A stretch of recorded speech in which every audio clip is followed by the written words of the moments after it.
Приветствую всех на нашем канале.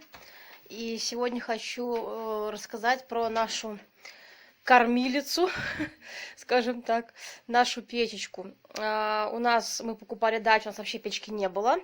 И 1 год мы были с конвекторами, очень много, конечно, намотало у нас электричество, мы решили купить печку. Остановили печь, вот Бавария угловая, смотрите, как она классно становится в уголочек. Места вообще мало занимает. И она у нас с нами уже 5 лет. Вот, дом у нас не утепленный, дом летний. И мы очень ей довольны, очень. Здесь, конечно, не обращайте внимания, здесь, конечно, немножко сажа. Вот, мы еще не очищали ее. Но здесь пару полен и все, и у тебя тепло. Комната у нас около 18 квадратов, нагревается мгновенно. Но я еще уточню, что он не утепленный дом. Делали вот такой немножко пьедестальчик, немножко пол здесь неровный. Это оцинковки вроде листы. Вот, там внутри просто такой деревянный каркасик и вот такой оцинкованный лист у нас внизу. Вот здесь, смотрите, можно сушить дрова. Вот, здесь все сделано кафелем. Так, здесь можно регулировать поддув. Вот, верхний открывается, нижний тогда это когда растапливаешь. Если хочешь, чтобы есть такое, как режим медленное тление, то есть можно, когда оно разогрелось, вкидываешь там 1-2 полена и вот так вот ставишь, закрываешь нижний поддувало, вообще можно закрыть, и это полено очень долго будет гореть. Ну, не знаю, сколько по времени, но очень долго. Мы, в принципе, с нашей печкой никогда не замерзали. Вот, вообще комфортно. Внутри печка обложена шамотным кирпичом. Попробуем открыть, показать, конечно. Вот. Ну, будет так. Ну вот, там он не видно, правда, ну, уже он такой закоптившийся. Вот. Сколько там кирпичей, не помню, но задняя стенка полностью выложена кирпичами.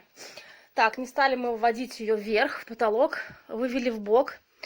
Намного удобнее. Сами делали монтаж, муж делал с отцом. Так, потом покажу, как это все сделано.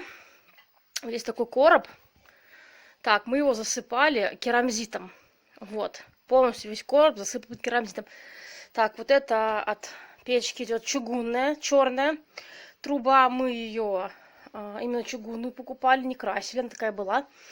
А это колено уже, видите, мы красили краской. Ну вот за столько времени, за 5 лет она немножко облетела. Вот.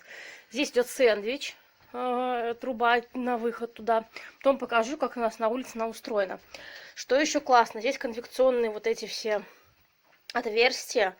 Очень тепло, прям на горячее. Чугунная печка, кстати. Это полностью чугун, очень тяжелая. Вот, но комфортно с ней. Здесь 2 блинчика таких. Хотите, можно достать и в чугунке что-то делать. Вот наш чугунок, мы периодически его эксплуатируем.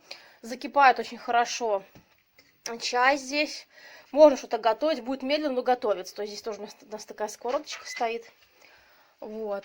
В принципе, когда нету света, и вдруг у вас холодно на даче, это, конечно, просто спасение. И чай подогреть, и сделать, покушать. Кстати, пока не открою ее, потом, когда погаснет, или потом покажу, открываешь дверку, и достается, выдвигается зольник. Вот. И он сразу с просеянной золой, то есть золу сеять не надо. Он уже полностью такая меленькая зола, бери, высыпай куда хочешь. Это очень удобно, вообще классно. А еще мы в этой печке, когда вот угли уже, скажем так, огонь погасает, остаются угольки, мы даже там печем иногда, что мы заворачиваем в фольгу рыбку или мяско, вот, и прям в печку кладем к углям, и все быстро готовится, то есть вообще даже не нужно разжигать костер, вот. Зольник мы не так часто меняем, он там довольно-таки большой, вот, некоторые зольники, я знаю, даже некоторые умудряются и готовить в фольге мясо, но мы не пробовали, вот, поэтому можете попробовать. Вот здесь такой пьедестальчик, кстати, еще мы иногда складываем вот сюда, тоже за печку, на дрова, вниз вот сюда складываем. Здесь просто огнеупорный гипсокартон, хотели его обшить там такими, как гипсовыми, такими, как брусочками такими делать с гипсом, как имитация кирпича такого, ну, руки пока не дошли.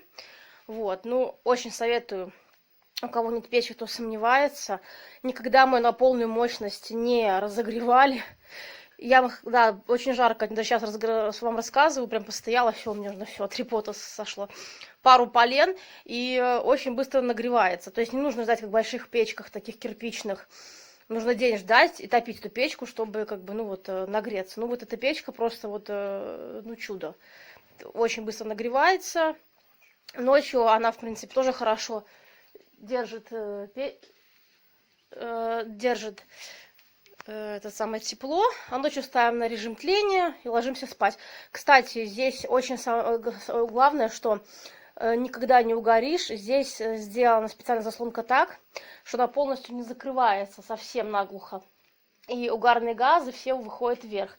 И все равно безопасно. Мы сколько ложились спать, закрывали вот печь, и все было в порядке. То есть здесь так она уже сделана, современная, что если вы боитесь что-то, ложитесь спать и будет гореть дрова, ничего страшного, здесь все предусмотрено.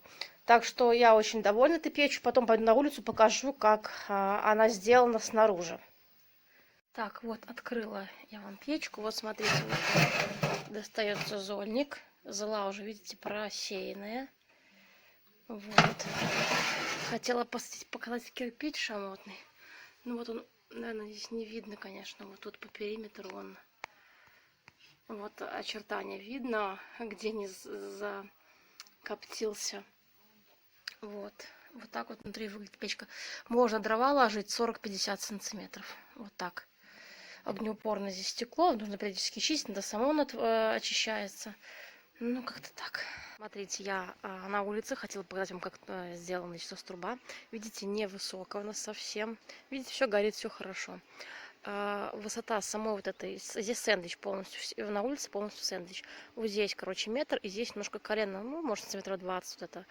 Внизу вот этот капельник, здесь все, вот этот конденсат, он капает на улицу. Очень удобно, что не капает домой. Пойдем поближе вам покажу сейчас. Вот это все черное, кстати, мы красили сами краской. Термокраской, смотрите, на улице практически ничего не облупилось. Но смоется так лучше, чем железная. Вот, изначально они были такие железные. Вот, капельник такой, он снимается. Вот, можно прочистить, если вам нужно. Вот эти мы покупали отдельно, в таких магазинах они дорого стоят. Мы просто покупали на рынке, вот сами вот такие хомуты вот такие. Вот, делали. Они дешевле, чем в специализированных магазинах для печек. Вот, здесь тоже вот такой квадрат, это я вам показывала, там железный просто такой короб, там засыпано керамзит. Еще спросите, что это короткая, в принципе, труба, будете возмущаться, что так неправильно и так далее. Ну, 5 лет уже с ней живем, все в порядке. Единственное, что когда очень сильные порывы ветра, немножко выдувает, бывает внутрь дома, но мы будем делать. Да, через печку внутри дома немножко выдувает, бывает, но это очень редко. И мы хотим поставить здесь дефлектор. Вот, с дефлектором эту проблему мы решим. Но никак не доходят руки, потому что это не очень часто бывает. И, в принципе, нас это не беспокоит. Это очень-очень редко бывает. Хотим сюда поставить дефлектор, и, в принципе, достаточно. Можно было бы еще, как бы трубу нарастить, но, в принципе, там плохо крепить, чтобы держалась труба хорошо. Здесь вот отлично она держится, не падает, ничего, и все здорово. Вот, никому ничего не мешает. Ну, вот так вот. Такая конструкция. Не видно труба ниоткуда. Все хорошо. То есть никуда не задувает. Нам в окна дым не идет. Все отлично. Ну, вот так вот. Вот такая у нас печка. Рекомендую всем. Подписывайтесь на наш канал, ставьте лайки. Всем хорошего дня.